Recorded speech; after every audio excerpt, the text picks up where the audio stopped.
I know what you're wondering. What is true and what is false? The Witch Queen is an unsettling mystery. Our biggest foe, Savathûn, has our grandest tool, the light. Just paying off narrative threads that we planted way back in Destiny 1. I'm here to protect humanity. How do we stop this? The stakes in the universe are rising, and it's the greatest challenge that we've ever faced. We're shedding that dogma of light equals good, darkness equals bad. We're really entering the mists and trying to discern what's in front of us and what's lurking just underneath the surface. What is your truth now? There are a lot of bombshells in the Witch Queen narrative. And that's just scratching the surface of what we're going to get into this year.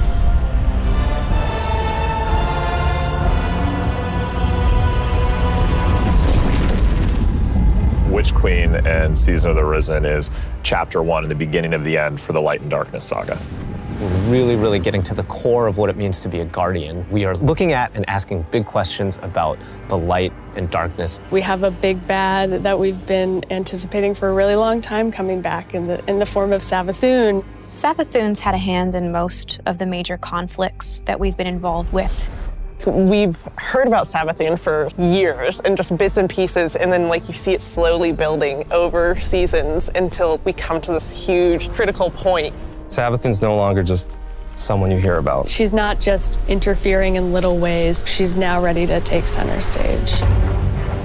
Sight. 1, 2, 3. Savathûn, she's larger than life. We wanted to make her feel imposing and very regal and dancing through motion in some way. The light offers us a fresh start. She's very manipulative. She is very ethereal, but she also has that creepiness to her as well. She promised she'd help us out with this pyramid ship problem that's coming our way. But the reality of the situation is Savathûn is only on Savathûn's side. We've outlived our purpose, and it is to Savathûn's benefit to wipe us off that chessboard. She's lived among us. She has played us for fools. She knows us inside and out. And she's been a step ahead of us, the whole way. So how do you beat someone like that? It isn't too late. You can still be forgiven. Be careful. I'll hold you to it. In order to beat Sabathûn, you need to understand Savathûn. Her throne world is a manifestation of Savathûn's own personality, which is, in Witch Queen, going through a transformation through the light.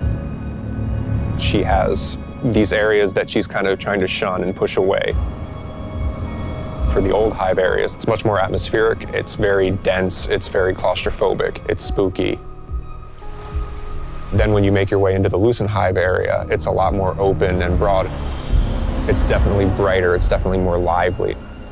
We want people to look at it like an impressionist painting, something that's very pretty from far away, but as you get closer, it's not really what it seems. It's very unsettling. You're looking at shapes, you're looking at these things within the world, and you're not entirely sure what they are, and you have to get close and you have to investigate. What's really going to be exciting for players is that they're going to get to play that part of psychic detective, trying to solve the many mysteries of the throne world. Witch Queen campaign, I think, is probably the most ambitious campaign we've made in a very long time. We're building the Definitively Destiny campaign, so leaning into the journey you can find in exotic missions or the mechanics you might find in a dungeon. You have to kind of think your way through. You have to figure out, hey, what do I need to do next in order to get to the end of this? We've got Savathûn, right? The Queen of Lies. So this campaign is full of surprises. Savathûn has all these abilities, and you got to make sure that all of the abilities of the bosses would be something worthy of her. And as I kept thinking about this, I felt like I was really becoming Savathûn. We've also added the legendary difficulty, which is called Become Legend. It's not for the faint of heart. It's going to be loaded with these moments that are going to be frustrating, almost like teeth gnashing, but when you get through those encounters, you're going to feel really accomplished. Double rewards, yeah. As people who have worked on raids and dungeons before, being able to broaden that experience for any kind of player who comes in is really important. If the Witch Queen is the psychic detective fantasy and journey, Then Season of the Risen is that same detective throwing on their flak jacket and defending Earth from the Hive Guardians and the Lucent Hive and Savathûn herself. When Savathûn shows up on our doorstep with the light, the first person to lend us help is Keitel. You want us to hit them? I need us to hit them. She's got this light suppressing technology that the Cabal were using in Season of the Chosen, and now she's going to help us use that against the Lucent Hive. When you're working with Keitel, she has a different approach. It's not about asking questions, it's about getting in there and extracting. We don't really understand what happened when Savathûn actually was able to take the light. So the campaign in Season of the Risen in many ways is about that story. Guardians need to stop Savathûn's advance beyond the throne world. And Savathûn poses an existential threat to everyone because she basically has an undead army.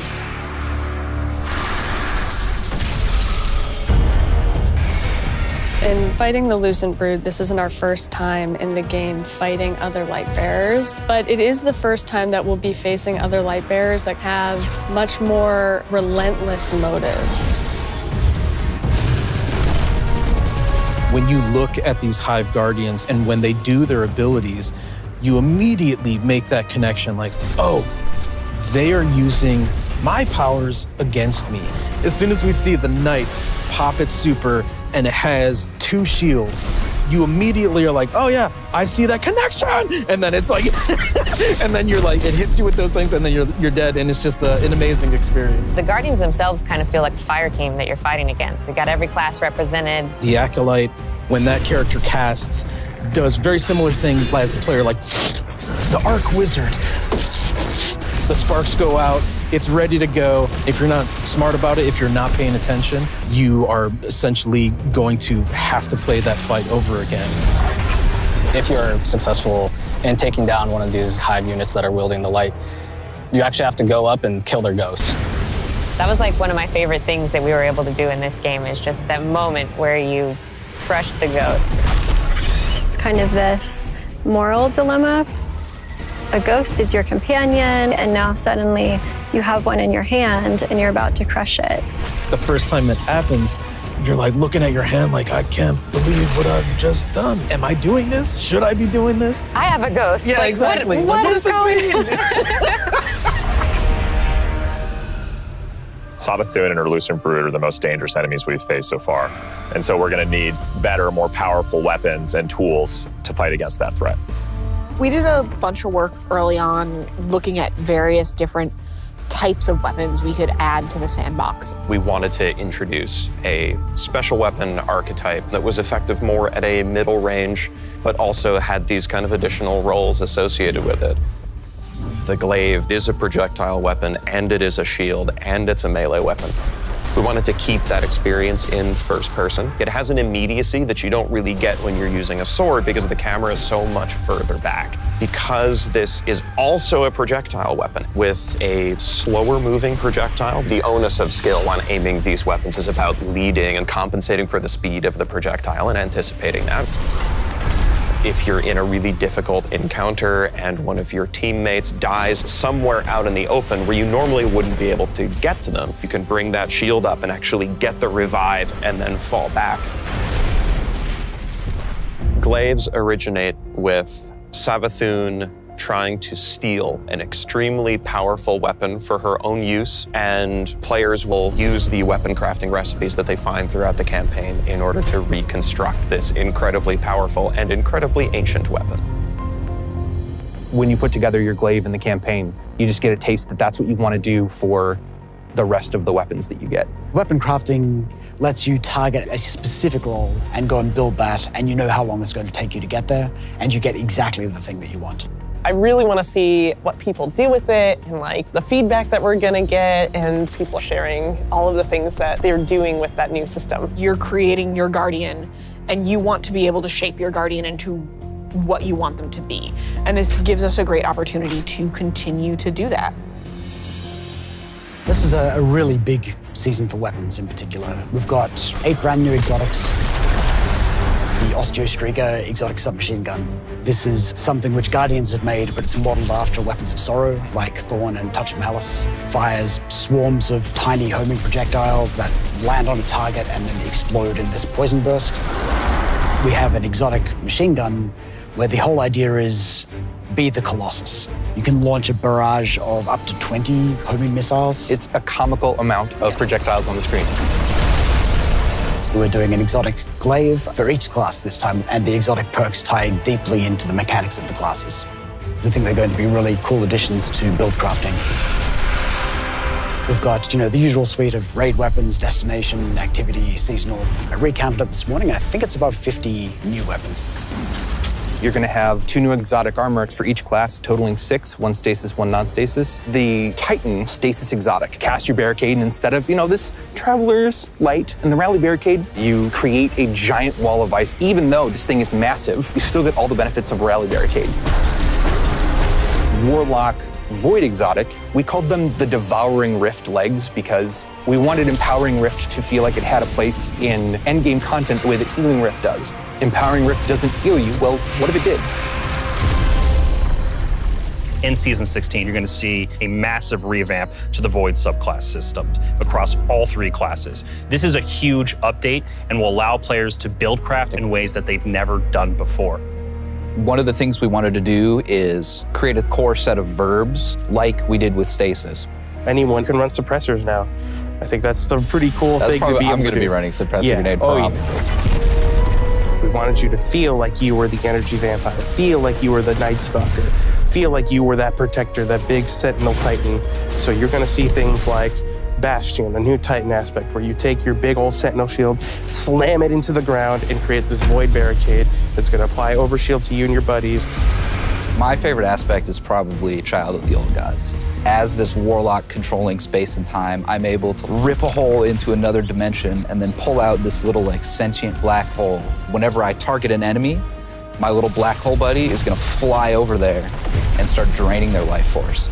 The Void 3.0 update is really setting the stage for how we're thinking about updating the subclasses for the rest of the year. We're going to extend this philosophy to Solar and Arc. Solar obviously is going to be about burning, but there's this other component to Solar, and that's healing. Arc is all about chaining. It's all about lightning, direct attacks, quickness. We're going to take the fantasies that you know and love today. We're going to embellish them. So what you'll see is all of the new abilities, all the new actions you take, reinforce that to the core. Pretty excited about it. Witch Queen is very much the culmination of the last 6 to 7 years of just Destiny all together. And really, this is starting the road to the final showdown. But things aren't necessarily just dark and light anymore. There's a lot more nuance in the game. It's going to be a real fight. Players have something that they're really going to be challenged by. I can't wait for everyone to find out what's been going on with Savathûn. I'm excited. You Guardians are so clever, aren't you?